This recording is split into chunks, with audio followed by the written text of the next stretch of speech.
Jason Gutierrez, Superintendent, Riverdale Public School. So the most valuable thing about this certification is that I've always wanted to learn how to build my own agent, my own bots, whatever the case may be. I'm completely ignorant when it comes to AI. But you walk away from this being able to build, an agent and go back to your district with that.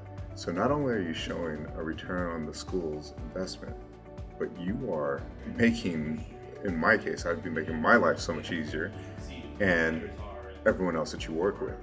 So it's a very valuable course. As a prior business administrator and current superintendent, I know how difficult finances are in a school system now. You're constantly looking to cut costs, and if there's any way that you can circumvent cutting personnel and eliminating some of these applications that you have that you're really not utilizing them to their full potential because you don't necessarily need it, you can create an agent that can do the job of that application. So I think it's very valuable, especially if you bring somebody in from every division within the school district, because they can figure out where they can create these efficiencies in their division.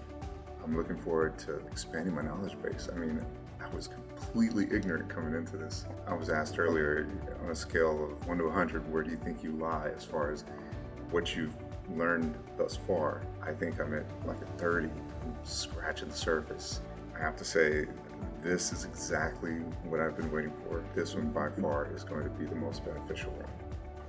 My name is Mark Cernadinger. I'm the principal at Riverdale School, and we're in Morris County. For me, it's just nice to get out of the building and learn something totally new.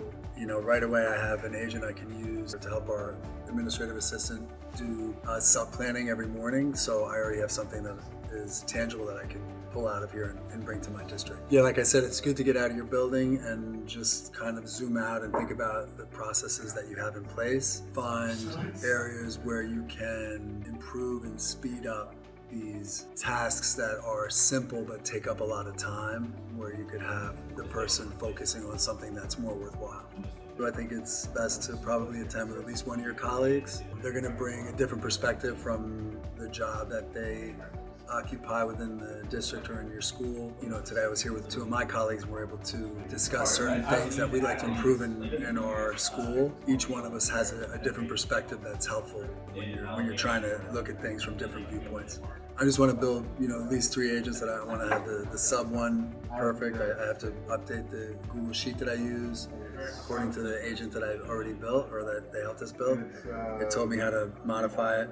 I'm gonna do one for like an FAQ for our teachers, for common questions they have, especially for the new teachers. I want to create one for the onboarding process. So I just want to keep this going and apply the knowledge that I have here and bring it back and show the teachers and my colleagues that being out for 2 days was valuable, because I'm going to make their lives easier. I'm Paul Murphy, the school business administrator for the Roseland School District. We have one school, that's the Lester C. Noecker School. It helps school personnel take ownership of what's going on in their buildings and their schools, and they can really map out what automation looks like for them, as opposed to letting somebody else tell them what should be automated and how to automate it. I think it would be beneficial for colleagues to join together so they can learn about these processes together and consider ways that it applies to them. I'm here by myself, so when I bring this back to my district, I have to now share with my super, with my facilities director, with my IT director, with I'm HR, so I have to bring it back and work on it still on my own, but go back and start retraining on some of these concepts, explaining their potential use cases, and then put it to work, as opposed to somebody hearing it firsthand for themselves and having the ideas germinate collaboratively. We did a scheduling one here where we looked at sub-coverages, so I'm looking forward to applying that when I get back and seeing the tool work and automate sub-coverage to lighten the workload for those in our school office and free up their time to complete other tasks.